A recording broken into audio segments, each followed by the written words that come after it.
I want to start because we haven't heard from you since the election last week, and I want to get a sense of your view of the world, how the world order, how the market order has shifted over the course of the last week. Sure. I mean, I think the election, it was certainly surprising to me. I thought it was going to be a very close election, and we would maybe still be arguing now about like who won it. And I think it's a very good break for the whole country that at least we have a decisive winner and that we can get on with things and begin to figure out where to go from here. So I think in a lot of ways this was a very good outcome just in terms of political stability compared to kind of what I was worried about maybe a week or so ago. What does it mean for your portfolio? Have you reallocated anything based on those decisive results? Yeah, we have increased our bets on inflation. I think that we're going to have another inflection up inflation. I think that what the policy mix that is being proposed, I think it is inflationary, and I think that that we'll see more of that over the next few years. And this is important because I just want our audience to remember that you had this inflation call back in May of 2020 where you said, and this was of course in the depths of the pandemic, where you said a country that consumes much more than it produces, financed by ongoing money creation, will have more money chasing fewer goods and services. Once the initial shock wears off and the recovery begins, the inflation will begin to show up. And at this time, CPI was 0.1% annually, and then of course it shot up a few months later. Do you think this administration has the policy mechanisms to deal with inflation this time around? Well, I don't think we'll have the inflation the same kind or the same amount that we did before. It felt much more open-ended then. When I say that I think there'll be more inflation, like if people are expecting maybe 2.5% inflation next year, I think it'll more likely to be 3.5 to 4.5 or something like that. I don't really see what the mechanism is right away to make it go back up to 7 or 8. Or 9, such as that. But I mean, it seems to me that we're going to have an expansionary policy. They want to cut a lot of taxes. I think one of the speakers just before was going through the amounts. It doesn't really matter particularly which ones it is. And I think we have a pretty strong economy on top of that. We have relatively full employment. We have wage growth. I think the immigration policy that they're going to put in place is going to be inflationary for costs and for labor and stuff like that. And so I think we'll have a bunch of inflation. What they're able to do or choose to do about that, I don't know. I mean, there's an argument for tolerating it, and they may prefer to just try to run the economy as hot as possible and live with the inflation. I don't really know what they will do. What do you think that means for Fed independence and the Fed's potential to continue its rate cutting cycle? Well, I don't know about the independence issue. I mean, the Fed is independent, or they say they're independent, but their two policy prerogatives are inflation and full employment. But at the end of the day, they have one overwhelming responsibility, which is to make sure that the Treasury market functions properly. And so if you have a situation where you have pretty full employment and you have pretty high inflation, you'll have very high nominal GDP, and then it can become questionable, like exactly what has to happen to make sure that the Treasury market functions appropriately. And so at some point that becomes the primary responsibility that the Fed has to take into account. And it's called fiscal dominance when the Fed is actually responsible for the fiscal policy. And we're probably somewhere near a transition where that actually becomes the case. Do you think the bond markets are acting like that's imminent? The bond markets are not acting like it's imminent. The bond markets are acting somewhat of a view that we'll have higher nominal GDP than maybe it thought a few months ago, but I don't believe the bond market is even beginning to price in a difficult Treasury situation. Do you think it's pricing in the potential for skyrocketing deficits, given just the expansionary policy that you outlined and everything? Somewhat, but not in a serious way. Not enough based on... Well, I'm not saying it should. I'm not saying that that's what needs to be priced in at this point. I don't think we're at that stage. But I don't believe it's being priced in, and I don't know that it should be priced in. Speaking of deficits, I have to ask you, because you've had some back and forth over the years with Elon Musk, who has, as of today, taken on this role to run the Department of Government Efficiency, DOGE. I am curious your thoughts on this appointment, co-head, I should say, co-head of DOGE. Look, I think changing stuff in the government is very hard. I think it's more difficult than going into a company and saying, you work for me, and now you no longer work for me. There's a lot of protections that civil servants have. And closing agencies is not just something that somebody outside the government can do on advice. So I'm sure he will do his thing. He tends to promise a lot of things. He delivers some of those things. And that's probably be the case here too. So you think in terms of deficits, this will not necessarily be the solution? Well, I don't see how that can be the solution. I know he's talked about $2 trillion of cuts, but if you actually look at the federal spending, right? If you take out the mandatory spending, the Social Security and the Medicare and things like that, you only have $1.7 trillion of discretionary spending, and about half of that is defense. So you have about $900 billion left over. So how you get $2 trillion out of that, I don't know. That's quite the math problem.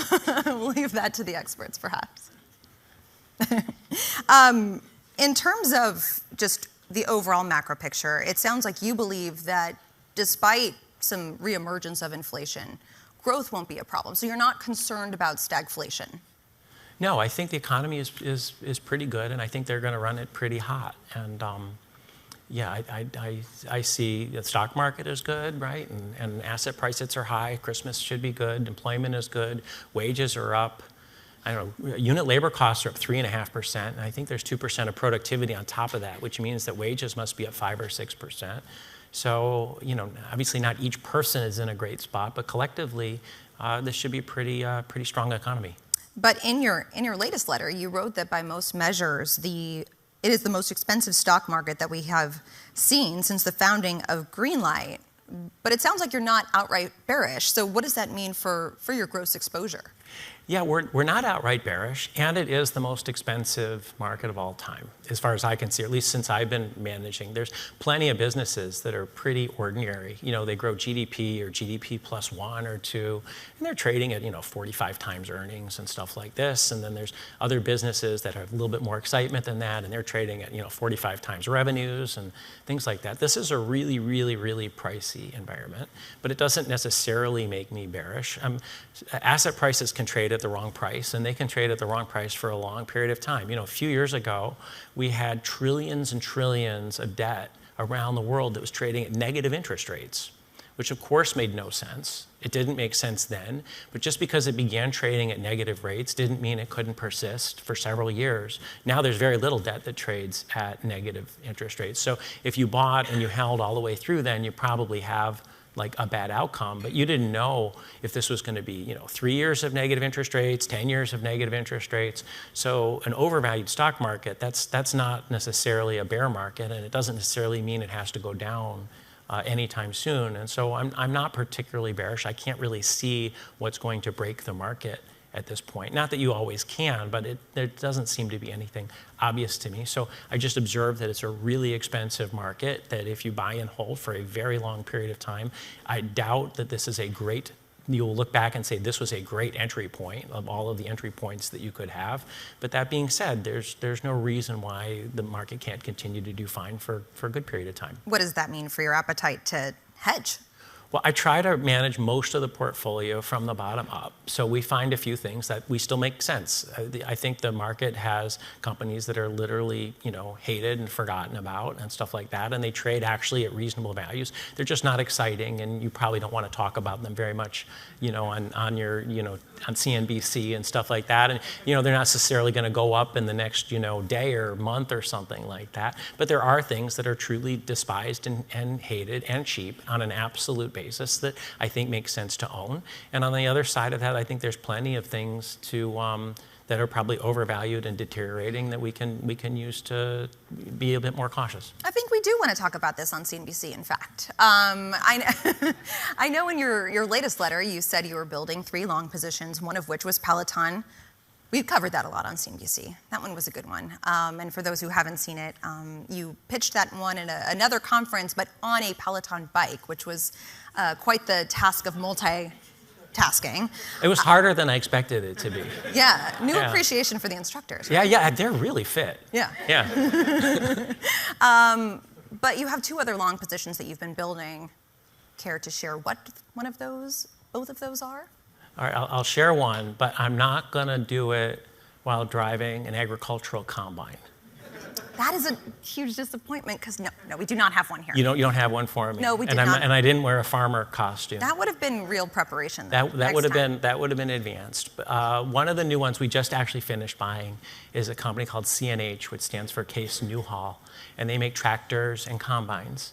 And it's exactly the kind of situation that absolutely nobody cares about right now because it's cheap and the news over the next period of time probably isn't going to be very good. Agriculture prices are low and ag equipment is in a down cycle that will probably continue to worsen, which means the stock is not interesting for anybody who cares about what's going to happen in the next few weeks or what's the next data point and so on and so forth. Like last week they announced earnings and unsurprisingly they missed and they lowered. And so, I mean, who wants a stock like that in this market? But when you think about and take a bigger picture, someone once told me that you pay a high multiple for trough earnings and a lower multiple for peak earnings. So I think here the trough earnings are a little bit north of $1 per share and the stock is about 10. So we're about 10 times trough earnings. And in a market where the PE on average is about 23, that seems really, really pretty good to me. So earnings have gone from $1.70 at the peak, and now they're going to be $1, $1.10, something like that. It pays a 3 or 4% dividend. They're buying back 5 or 6% of the stock. There's very little financial leverage. And sometime next year, or maybe even in early 2026, we'll come around to a more of an up part of the cycle, and people will begin envisioning a couple dollars of earnings on the next up cycle, and maybe you get 10 or 11 times that, in which case the stock could double over the next couple of years. Is that up cycle driven by inflation or something else? No, it's just supply and demand. You had a period where you had a bit of a boom in agriculture equipment purchases, and now that's turned into a cyclical bust. Ag prices are lower than they were, and so farmers are cutting back a little bit on a global basis. And these things come and they go, and the equipment eventually ages, and it needs to be replaced. So this year, the ag equipment universe is probably 20% below its average demand over a cycle, and sometime 3 or 4 years from now, it'll probably be 20% above. And that's just the nature of how these businesses work. And how big is your position in this one? Oh, it's a medium-sized position. Medium-sized position.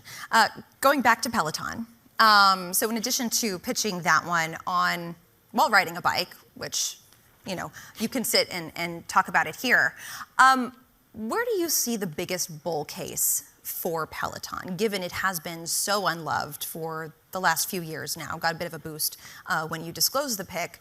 But what do you think the market is really misunderstanding about this one? Yeah, we don't have to underwrite this to the biggest bull case. I mean, the stock, I think, peaked out at 160, and today it's at 8. And before a few months ago, it was at 4. So it had fallen like 97%, and now it's only down 95%. So the old high was probably the wrong price. I think we can say that safely. But if you look at the company and you say, look, they have 3 million subscribers who pay them $40-something a month. They use the equipment an average of 13 times a month, so they're engaged. They have less attrition on a monthly basis than, say, Netflix or something like that. You have a nice subscription model and a steady stream of cash flows. Now, the company historically has not been run to operate at a positive margin because this is one of these, price to sales things, and all we want to do is grow the sales and not worry about the expenses. But eventually that catches up to you, as it does to most companies, and now they have to find religion and find some cost cuts. And for Peloton, cost cuts, the easy ones are there. I mean, they used to be paying young kids right out of school a lot of money to go stand out at marathons and hand out T-shirts and stuff like this. And maybe that's not cost effective, but it was good for building the brand, and I'm sure everybody had fun. They had a corporate policy of paying everybody at the 90th percentile for the jobs that they were doing. So they can just fix that and bring the margins to maybe more of a normal level, and you can look at other subscription type of businesses. And if you do that, the profits on the current gross profit stream, could easily be twice what they're forecasting for next year. So maybe it takes them a couple of years. The bull case for Peloton, though, actually requires them to go find more customers. So they have to figure out how to have more engagement, sell more products, and add to subscriptions. And if you do that, then you'll get a higher multiple than if they're unable to do that. It's been growing at a slow pace because they have some attrition and some new sales, and at some point they need to pick that up if they really want to get to maybe more of the upside case. Do you think it's possible to do that if they're cutting salaries? Well, look, I don't know if the kids handing out T-shirts were selling any bikes at all. So maybe they can just be more efficient in how they go about finding customers. The people they pay, not necessarily pay cuts, but the people they pay. Yes. And the third position, are we ready to talk about? Yeah, not today. Not today. Not okay. today. Next time. Had to try. In terms of just the overall market structure, something that you've been focused on is value investing and the value investing industry versus value investing professionals, such as yourself. Yes. How would you characterize the current juncture? I know this was a key topic of yours at Sohn back in April. Do you think anything has changed? Has it gotten even worse? Oh, it's continuing to get worse. It's continuing to get worse. We are in a secular destruction of the professional asset management community, particularly those who have longer duration philosophies towards valuing companies. I mean, when I came into the business, you had all these people running around with discounted cash flows and trying to figure and looking at having investment committees, and you had all these long-only funds, and what they would want to do is say, you know, find me something that I think is worth 30% more than it's trading for, and I'll own it for some indeterminate period of time, and I'll earn the S&P plus the 30%. If it's over 3 years, great. If it's over 10 years, that's still fine, right? Those people have been fired, and there is nobody there committing significant amounts of capital on that kind of a philosophy anymore. And so that valuation work isn't even being performed. The shorter term fundamental people, they care about this data point and the next data point. What are the next two things going to be? Is it going to be a beat and a raise? That's good enough for me. Is there going to be one other intermediate thing? And so what happens is you have these companies, and all they do is they manage these expectations, right? And they beat and they raise, and they beat and they raise, and they beat and they raise. And they're pretty good companies, and the next thing you know, they're trading at 55 times earnings, even though they're growing GDP plus 2 and something like that. And that's kind of the gamification of the way that the market structure has changed, right? And the amount of money that's being committed to saying, hey, but what about the price of this? What about the value of that? We are such marginal players in terms of the amount of trading that's going on. So the price discovery from professional people who have a valuation framework, not as the dominant part of their process, but as any part of their process, is much, much smaller than it used to be. And so effectively, instead of the valuation becoming the signal, the valuation people were just noise. And everybody else is sort of the signal. And this is why I think we have a structurally dysfunctional market, a bit of a broken market, and essentially a perpetual erosion of value as a strategy, as you would. So why do you keep doing it then? Because it's created an extraordinary circumstance for me, which is I'm like the Maytag repairman. I'm like the last guy doing it. And so I don't have to pay 12 times earnings anymore for stuff that I think might be a bit better. I can buy what I just told you, 10 times bottom of the cycle earnings. Those kind of opportunities used to exist at the bottom of a bear market, because normally you would have to pay 18 times bottom of a cycle earnings for an obviously cyclical business. But because nobody's paying attention, I can get half of that, and I don't need other investors to figure it out, because I've got a 3% dividend yield and I've got a 7% buyback, which means the company is basically giving me 10% of my investment every year, which doesn't sound exciting when the market wants to go up 30% a year or something like that, but a 10% return in a 4% interest rate environment is a pretty nice outcome. And I could do better if for some reason the market does choose to re-rate it, which won't be because value investors all got around and said buy the stock. It'll be because some other factor machine kind of thing says, oh, now it's time to go buy the ag stocks or something like this. Which would benefit you these days. That would be a benefit. That would be great. But that's not the underwritten case. That's just noise that could happen. But given these secular distortions, I mean, the hedge fund industry has AUM of $4.6 trillion right now. I know it's not a monolith and everything is there's some diversity in there in terms of strategy, but people keep buying despite the fact that there are other elements of the markets.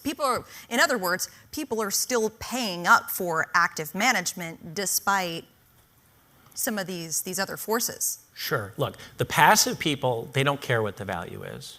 right? And then the active people, it depends if your strategy has to do with the value. And where the big money has gone into hedge funds, right, has been either into very growthy, techy type of situations, or into market neutral, beta neutral, factor neutral, sector neutral funds, which are running with relatively decent amounts of leverage and very, very small risk tolerances on their sub portfolios that these managers have, which means that those managers can't absorb any volatility to take any real risk. So they have to be right on the next data point. They have to get the quarter right. They've got this quarter right and the guidance right. And they're not really thinking out much further than that. And so they're not contributing towards efficiency. The question is how much money is value-oriented contributing towards efficiency? And I don't mean value versus growth. Growth can be undervalued also. But I'm saying where I'm buying this thing because I think it's worth more than what it's trading for, and I'm going to hold it for some indeterminate period of time until it converges to that value. And when you think about all of the trading that is going on right now, it is such a rounding error towards zero that that type of thing, we're not having convergence towards value.